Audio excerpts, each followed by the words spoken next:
Hello, Packers fans. Welcome into PackersNews.com. I'm Kassidy Hill, joined by Ryan Wood. Ryan, we have made it. The draft is over.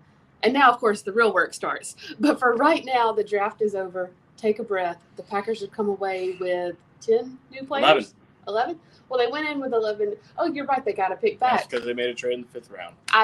What day is it? What's my name? I don't Numbers cease to make sense. Believe me, it's a long. I called Jair Alexander a slot receiver in front of Brian Gutekunst today. You know what? I didn't feel bad about it because that's just where we're at. And he took it very well. I think he understood as well. I told him it was a long weekend, which as soon as I said that in my head, I'm like, he's probably had a longer much for you. Than we probably have. Longer for him. Exactly. That being said, the draft is officially concluded all over the country, but especially here in Green Bay. 11 new players. A couple of notes. 3 new wide receivers, 3 new offensive linemen. That's over half. Hey, how's this for numbers? That's over half the draft, 2 positions. Think that's a coincidence? Not so much. Not at all. And so much so that you asked them about it. And what did you take from what both Brian Gutekunst and LaFleur had to say about the need to stack both of those rooms through this draft? Yeah, look, all that best player available mantra, that's important. You want good players. You're not drafting picks, you're drafting players. With that said, everyone knows that receiver was a huge need on this team. And offensive line was a really big need too. You look at what they've got going on there. Josh Nijman's going to get the first crack at the starting right tackle job. But if he doesn't win it, they've got to have options. The word that you hear from Brian Gutekunst is competition. Mm-hmm. Those are options. And so Sean Ryan, he's the guy that I asked Matt LaFleur. He's going to start getting reps at tackle and then potentially slide in, kind of fail him at tackle and he has the versatility to play guard, but he's going to get that opportunity.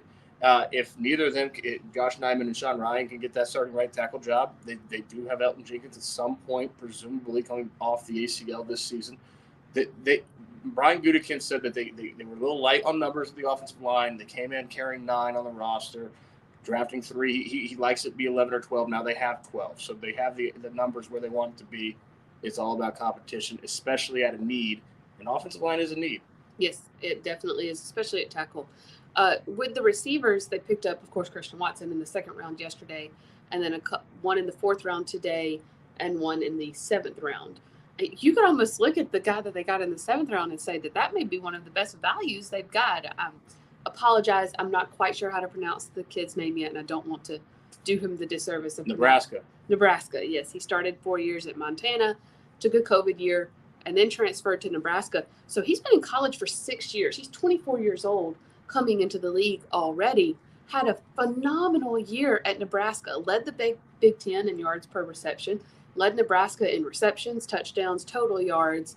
I mean, this is a guy that's going to come in, and you would think, 7th round draft pick, this is a camp body, but he could come in and compete legitimately for a spot.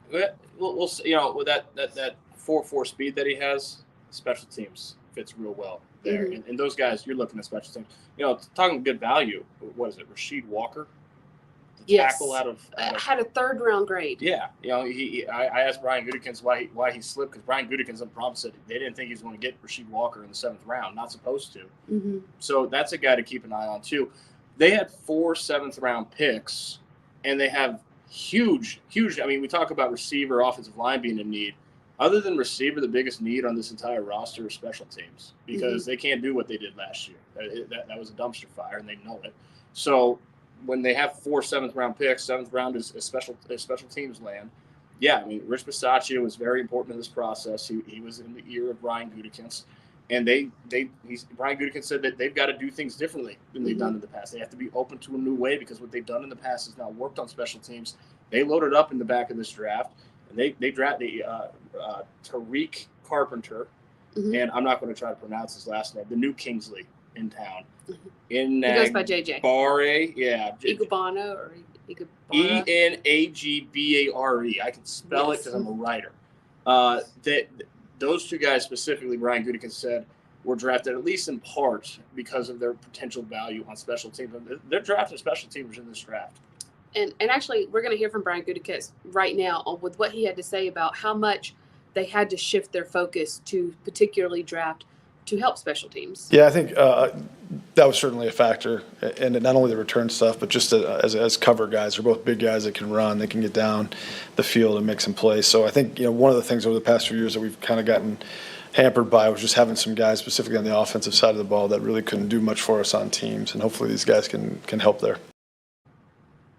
As he said, he admitted that they had been hampered in the past by only going after guys that could help on offense and not on special teams as well. And I know he said that with Watson and Romeo, they could be contributing even in coverage. But, Ryan, you feel like they're going to get a shot at returner, right? We'll see. I mean, these guys have speed. Yeah, but Christian Watson, they drafted him to play receiver. So, you make a move like that in the second round, jump up 19 picks, give up 2 second-round picks. You want him to be a receiver. As far as, Romeo Dubs? Dubs, yes. It's Dubs, but he goes by Dubs. Doubs. I can spell it.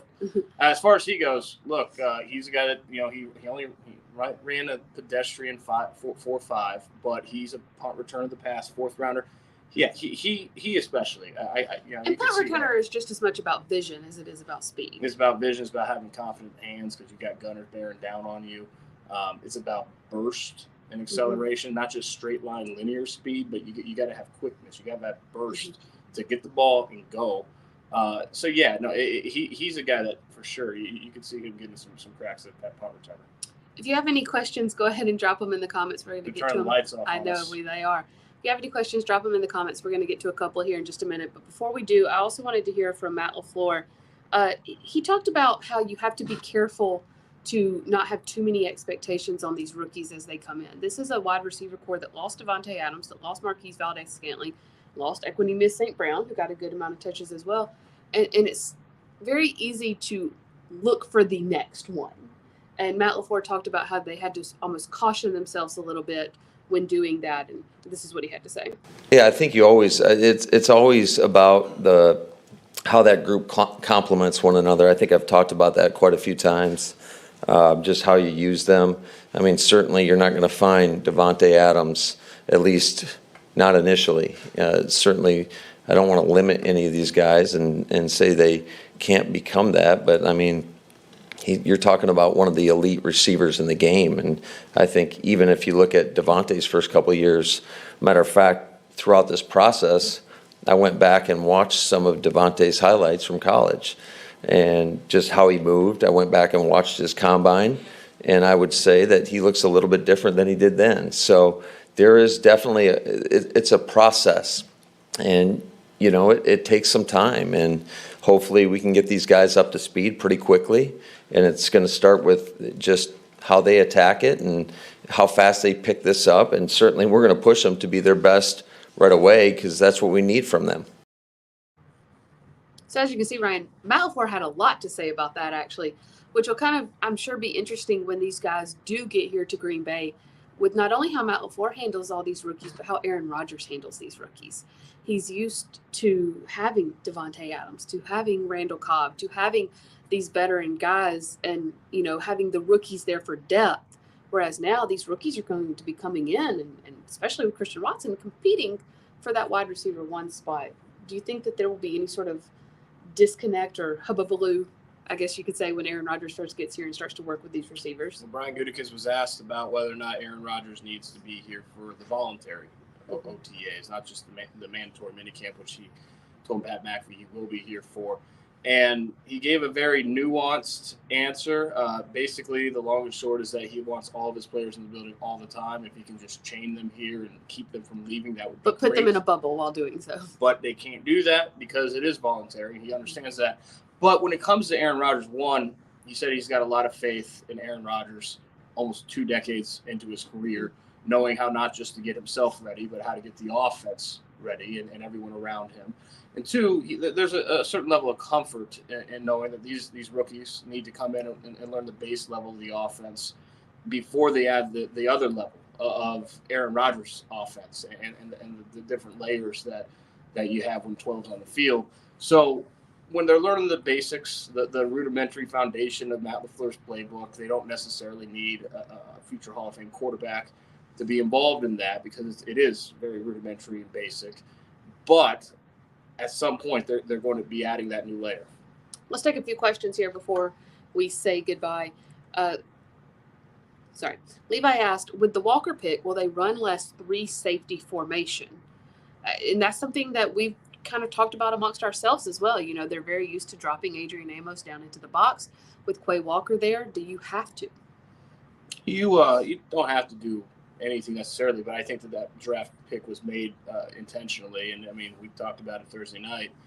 They fundamentally changed the foundation of that defense. Their predominant personnel grouping is nickel with 3 corners, and they've dropped Adrian Amos into the box a lot over these last couple seasons to give them more athleticism and coverage, and not sacrifice from having that type of, you know, the second level coverage that it's been hit and miss for Green Bay for a very long time.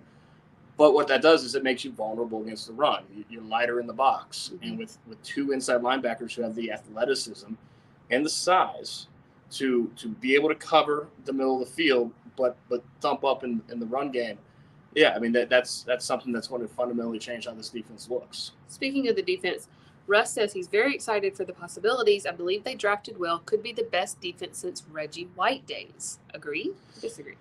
Yeah, I asked. We're still too early. I asked Matt LaFleur about the potential of this defense, considering they finished at a really good level.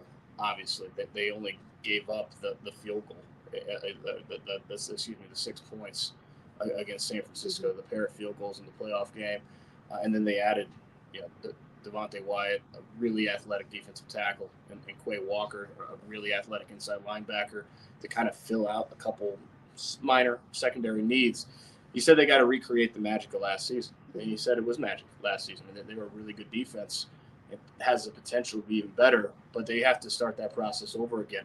I do think that they have the potential to be a very, very good defense. The defensive line's the deepest they've been and most athletic that they've been on the interior for a long time. They've got 2 really athletic inside linebackers. You look around the league, Tampa Bay, San Francisco a decade ago, teams that have had 2 really athletic inside linebackers, what that does for a defense. I mean, that's exciting for them. They've got, you know what, they have a corner with 3 really good corners. They've got a lot of talent there. They just have to put it together. Yeah, and that's kind of what Levi was asking, but what you just alluded to, watching what Tampa can do with 2 stud inside linebackers. He asked if it sways how good he thinks, but it would have to. Essentially, it would have to. Levi also asked, Levi has a bunch of good questions. Didn't add to the tight end room. Does that mean Tunyon will be back soon, or will they look to sign a vet and bring Cooks back?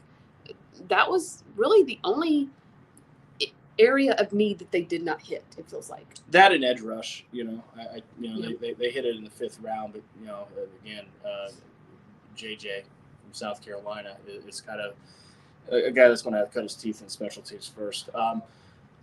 Those 2 to me are the 2. It's hard to hit every need. We talked about how they hit receiver and offensive line, but they did not hit tight end or edge rush, and tight end especially.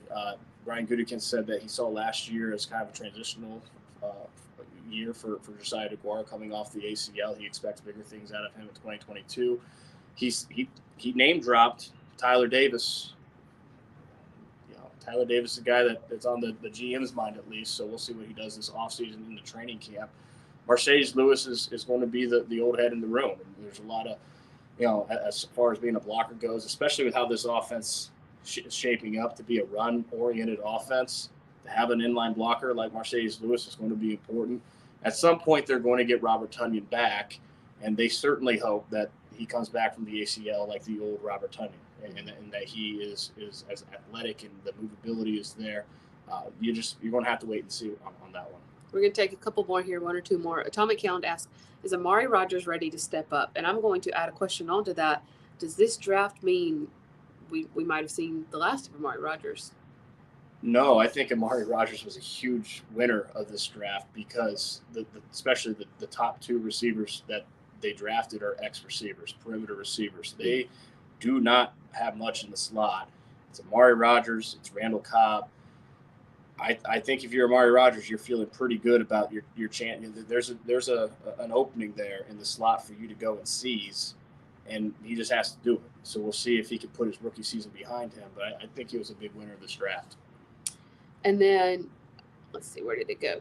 John says, Goody had an interesting comment regarding Jordan Love. Should anything be read into that? I guess. I mean, I didn't think from the beginning that they're going to trade him this offseason. I still don't think they're going to trade him this offseason. So, I asked Ryan Gutekunst if he fielded trade calls, and he wouldn't say yes or no if he did. But he did say that he's very excited for having him a third year with this franchise. So I would expect that Jordan Love's going to be the backup for this team in 2022. And then last one here, Karen says, I give the Packers an A overall for this year's draft. They hope the earlier they get together, the better. Sorry. Hopefully we can stop talking about Adams and create a new Adams. I want to focus on the grade she gave. What grade would you give for this draft, Brian? I would not give a grade for this draft, and here's why. Because draft grades on immediately after a draft are, I'm sorry, I'm trying to be nice, they're useless. Because we have no idea. It takes 2 or 3 years to know what these guys are going to do. Milton Hendrickson made a great point last night. You don't draft picks, you draft players. And it takes time to know what the players you draft are going to do in this league. As far as, they needed pass catchers, they got pass catchers. I think that ultimately this draft hinges on 2 things. I think a big question in a couple years is who's the better player, Quay Walker or Jermaine Johnson? Because Jermaine Johnson fit a big need at edge. He was available at 22. And he went 4 picks later, 26 to the Jets. And he was a guy that slid down the first round. If he ends up being a much better player than Quay Walker in a couple years, that's going to hurt to look back on that. And then obviously what kind of receiver Christian Watson is. Is he a guy that can develop into a successful NFL receiver? Those 2 things, a lot hinges about how this draft is going to be remembered in those areas. The rookies will be here next Thursday evening in Lambeau Field. They will take to the practice field on Friday, according to Matt LaFleur. We will be there to cover it for you all as much as they'll let us in the building. But for now, I think, Ryan, it's time to leave the building. We've lived here for the past 3 days. Yes. It has been great. It has been fun. We've so enjoyed bringing you all the coverage you deserve as Packer fans. We're ready to go home. This has been a pretty good draft, I would say, though. But we are wrapping it up. You can catch full coverage of the entire 3 days on PackersNews.com. And, of course, stay tuned to PackersNews.com for additional coverage and reaction as the draft winds down and as undrafted free agents are signed. Thanks so much, Ryan. Thanks, guys.